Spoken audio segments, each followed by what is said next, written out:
Hi friends, welcome to మన రత్న competitive channel.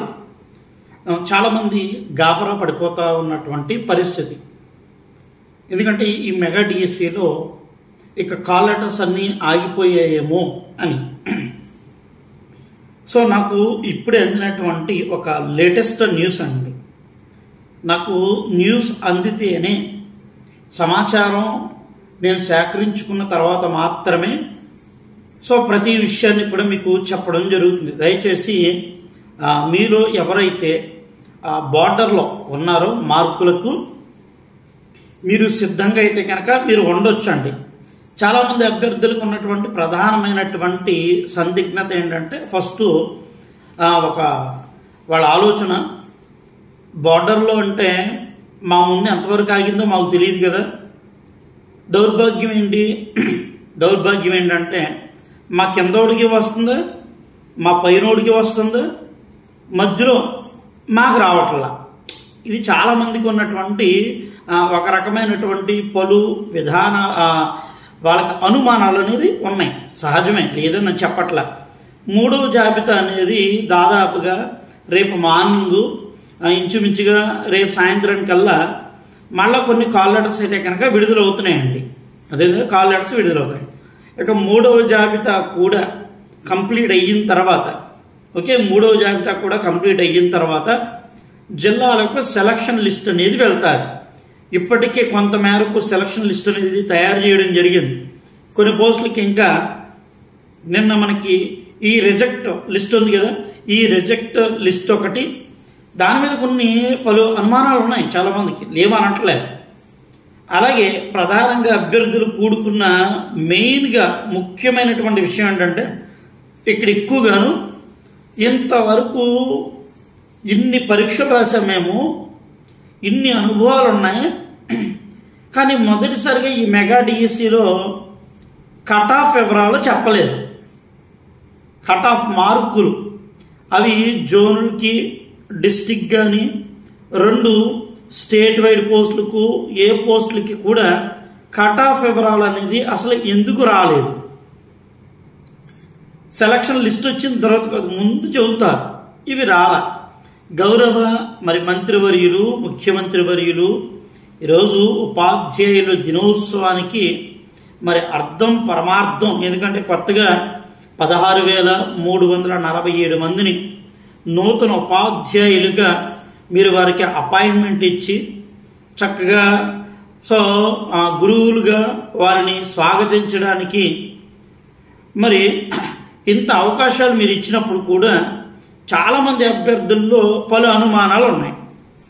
మీకు ఇప్పుడు కాదండి, నేను మీకు చెప్తున్నాను కదా, రాసుకుని పెట్టుకో మిత్రులారా, రాసుకుని పెట్టుకో, తప్పు ఏమీ కాదు. కొంతమంది నెగిటివ్గా మాట్లాడుకోవచ్చు, అదేనా, కొంతమంది నెగిటివ్గా మాట్లాడుకుంటారు. ఎవడు మాట్లాడుకున్నా మాట్లాడకపోయినా నేను చెప్పాల్సినటువంటి విషయం ఏదైనా ఉంటే చాలా స్పష్టంగా, చాలా క్లియర్గా ముఖం మీద యూదా, అదేనా. అది ఇప్పుడు మీకు సెలక్షన్ లిస్ట్ కూడా పెట్టేసిన తర్వాత మళ్ళీ విద్యాశాఖ దగ్గరకు, అవసరమైతే న్యాయ వ్యవస్థ, మళ్ళీ న్యాయస్థానానికి వెళ్తారు. చూడండి, ఏది సెలక్షన్ లిస్ట్ కూడా పెట్టిన తర్వాత చాలామంది అభ్యంతరాలను అయితే వ్యక్తం చేస్తారు. దాంట్లో ఏమాత్రం సందేహం లేదు. ఎందుకు చేస్తారు అని అడిగితే, ఇప్పుడు ఆయా వ్యక్తుల యొక్క సర్టిఫికేట్, ఎందుకంటే చాలామంది వ్యక్తులకు ఉంటాయి. ఇతనికి ఇన్ని ఎకరాల పొలం ఉంది, అతను ఓసీ, కానీ ఈడబ్ల్యూఎస్ సర్టిఫికేట్ ఎలా ఇచ్చారు, ఏంటి కథలు అనేది వెళ్తాదో చూసుకోండి.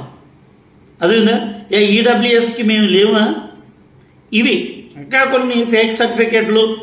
ఫేక్ సర్టిఫికేట్లు నువ్వు ఎలా చెబుతున్నావు, ఆల్రెడీ వెరిఫికేషన్ చేశారు కదా అని చాలామంది డౌట్ వస్తారు. ఇన్ని వెరిఫికేషన్ చేసినా కానీ మీకు డిఈఓ ఆఫీసులో డిఈఓలో చాలా స్పష్టంగా చెప్తున్నారు, ఎస్ ఇది వాస్తవమే ఈ ఫిర్యాదులు అని. ఏం చెప్తారు చెప్పండి మీరే చాలామందికి. ఫిర్యాదులు వచ్చినాయి, అలాంటి వారిని రిజెక్ట్ చేశారా, ఇది నా క్వశ్చన్ కదా. అలాంటి వారిని రిజెక్ట్ చేశారా?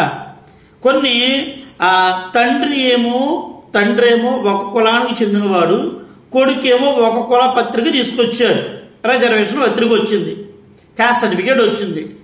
అలాంటి వ్యక్తులను కూడా మీరు రిజెక్ట్ చేశారా? చాలా చాలా క్వశ్చన్లు వస్తాయి కదండి, అవునాగా? సో నేనేమి ఇక్కడ కావాలని చెప్పట్లా, వాస్తవాలు చెబుతున్నా, నమ్మితే నమ్మన్నా. అదంతా రేపు పొద్దున వచ్చిన తర్వాత చాలామంది అడుగుతారు, కట్ ఆఫ్ వివరాలు కూడా, మార్కుల వివరాలు ఇవన్నీ అడుగుతారు ప్రతిదీ.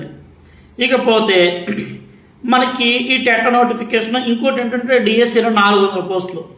సో నా రిక్వెస్ట్ అండి, ఇంకొక విషయం చెప్తా మధ్యలో ఒక్క నిమిషం చెప్తా, గుర్తుపెట్టుకోండి. ఇక్కడ ఈ టెట్ డిఎస్సి అభ్యర్థులు చాలామంది రాశారు, ఇప్పటికీ చాలామంది అభ్యర్థులు రాశారు. నేను వీళ్ళందరినీ దృష్టిలో పెట్టుకుని నేను ఈ రోజు నుంచి ప్రాక్టీస్ అనేది స్టార్ట్ చేశాను. కేవలం నా గ్రూపు, ఏమన్నా నా గ్రూపులో మొదటి ప్రాక్టీస్ బ్యాచ్ గ్రూపులో 46 మందికి వచ్చినాయి అండి కాల్ లెటర్స్. వాళ్ళందరూ ఓపెన్ కేటగిరీలో మొదట్లోనే వచ్చింది, 2-3 జాబితాల్లో రాలా, మొదటి జాబితాలోనే వచ్చినాయి టాప్ మార్కులు వీళ్ళందరూ. అదేవిధంగా సో నేను ఆ విషయాలు చాలామందికి తెలుసు. అందుకని ఏం చేశానంటే ఇప్పుడు మళ్ళీ టెట్ 140 మార్కుల లక్ష్యంతో, టెట్ 140 మార్కుల లక్ష్యంతో డిఎస్సి జాబ్ వచ్చేంత వరకు, డిఎస్సి నోటిఫికేషన్స్ ఎప్పుడు పడినా అప్పటి వరకు వన్స్ ఒకసారి బ్యాచ్లో జాయిన్ అయినటువంటి వ్యక్తి, ఆ వ్యక్తిని ఖచ్చితంగా ఒక గవర్నమెంట్ ఉద్యోగంలో పంపించాలి. డిగ్రీ ఉంటే డిగ్రీ, బీటెక్ ఉంటే బీటెక్, ఏదైనా జనరల్ స్టడీస్ అయినా కానీ. అందుకని ఒక చక్కగా అద్భుతమైనటువంటి డిఎస్సి బ్యాచ్ ఉంది, జనరల్ స్టడీస్ బ్యాచ్ ఉంది. సార్ నేను జాయిన్ అవుతాను సార్, నేను హార్డ్ వర్క్ చేస్తాను సార్, ప్రాక్టీస్ అని, Telugu medium, English medium, Hindi వాళ్ళకి హిందీ. సో ఈరోజు సైకాలజీ పెట్టానండి ప్రాక్టీస్. ప్రతి టాపిక్కి ఎక్స్ప్లెనేషన్ కూడా పెడుతున్నాను, మీకు ఎక్స్ప్లెనేషన్ కూడా ఇస్తున్నాను. సో ఇంగ్లీషు టాపిక్ మీద ప్రాక్టీస్ పెట్టడం, ఎక్స్ప్లెనేషన్ ఇవ్వడం, అంటే చెప్పడం కాదు, ఎక్స్ప్లెనేషన్ కూడా ఇచ్చేస్తున్నాను పేపర్స్ ప్రతిదీ. అలాగే తెలుగు అన్నీ ఒక సిస్టమేటిక్గా, సార్ నాకు కావాలి సార్, ఎలాంటి ప్రాక్టీస్ కావాలి సార్, నాకు అలాంటి ప్రాక్టీస్ ఉంటేనే జాబ్. ఇంకొకటి, నేను వాట్సాప్ గ్రూపులో నుండి పీడిఎఫ్లే వస్తాయి, వాళ్ళకి పీడిఎఫ్ వస్తుంది, వాళ్ళకి ఒక సిస్టమేటిక్గా నేను చెప్తున్నాను. టాపిక్ ఇచ్చి పైగా ఆ టాపిక్ మీద నోట్స్ కూడా ఇస్తున్నా. నీకు ఇంత నోట్స్ ఎవడెవడో పెట్టేస్తున్నాడు, ఎవడెవడో పెట్టేస్తున్నాడు, ఏం చదువుతున్నాడు తెలియట్లా. సో ఓకే, వాళ్ళు ప్రీవియస్గా పెడుతున్నారా, లేదంటే ఏదైనా బుక్ పెడుతున్నారు, ఇప్పుడు మనం ఏం కాదనట్లా. సో ఓకే, పెట్టుకుంటారు, ఏదైనా పెట్టరు. ఇప్పుడు నేను పెట్టట్లేదా, అది పెట్టచ్చు, తప్పేం కాదు. కాకపోతే భరోసా ఇవ్వాలి, సమస్యలు వస్తే ఆ సమస్యలని అతనికి ధైర్యాన్ని ఇవ్వాలి. నేనేం చేస్తున్నాను, నా గ్రూపులో ప్రతి ఒక్కరికి, గ్రూపులో ప్రాక్టీస్ చేసే వాళ్ళందరికీ తెలుసా అండి. ఓకే, సో అందుకే నేను మీకు ఎందుకు చెప్తున్నానంటే, ఈరోజు సార్ నేను ప్రాక్టీస్ చేస్తాను సార్, నేను హార్డ్ వర్క్ అభ్యర్థిని సార్, చాలామంది పెడుతున్నారండి. కేవలం వాట్సాప్లో మెసేజ్, కాల్స్ చేయకండి దయచేసి, ఇది నా రిక్వెస్ట్ అన్నమాట. ఓకేనా? ఓకే, ఇక డిఎస్సిలో 400 మంది ఆల్రెడీ కానిస్టేబుల్ ఉద్యోగాలు వచ్చినాయి అంట వాళ్ళకి. నేను ఈ విషయాన్ని మీరు చూడండి, కానిస్టేబుల్ రిజల్ట్ వదిలినప్పుడు చాలామంది, నాకు తెలిసిన నా స్టూడెంట్స్ సెలెక్ట్ అయ్యారు, తూర్పుగోదావరి ఇటు కూడా. వాళ్ళకి చెప్పారు, కానిస్టేబుల్ వస్తే కాదు, డిఎస్సిలో వస్తే వెళ్ళిపో, కానిస్టేబుల్ వదిలేసుకో అని చెప్పారు. సో అలాగా ఈరోజు నారా లోకేష్ గారే చెప్పారు, 400 మంది ఉన్నారు, వాళ్ళు త్వరగా కానిస్టేబుల్కి రిజైన్ చేస్తే కానిస్టేబుల్ వేరే వాళ్ళని చెప్పి భర్తీ చేస్తామని చెప్తున్నారు. ఓకే, మంచిదే, ఆ విషయాన్ని మనం స్వాగతించాలి. 2 హోంగార్డులు ఉన్నారు, హోంగార్డులకు కూడా ఆల్రెడీ తీర్పు రిజర్వ్ చేశారు, అది రేపో ఇప్పుడో వస్తుంది, 2 రోజులు అటు ఇట్లో వస్తుంది, సోమవారం మంగళవారం వస్తుంది వాళ్ళది కూడా. ఇక మనకి టెట్ డిఎస్సి అండి, మంత్రి గారు చాలా స్పష్టంగా చాలా క్లారిటీగా చెబుతున్నారు. అవునా, మంత్రి గారు చాలా స్పష్టంగా చాలా క్లారిటీగా చెబుతున్నారు, టెట్ నోటిఫికేషన్ ఉందయ్యా, నువ్వు ప్రిపేర్ అవ్వాలనుకుంటావు, లేకపోతే లేదు. సో టెట్ నోటిఫికేషన్ లేదు, డిఎస్సి లేదని బాధపడ్డావంటే, సో చూడండి, మనం కూడా అడిగాం డిఎస్సికి కేవలం 45 రోజులు సరిపోద్దా, కనీసం 2 నెలలు ఉండే, 3 నెలలు అడిగాం. అడగకుండా ఏం లేదు, అబద్ధం ఏం చెప్పం, ఉన్నది చెబుతాం, నమ్ముతామో లేకపోతే లేదు. నిన్ను నమ్మించడానికి ఎవరు చెప్పవలసిన అదేవిధంగా. సో కొంతమంది పనికిమాలలో ఉంటారు, వాళ్ళ మాటలు నమ్ముతారు.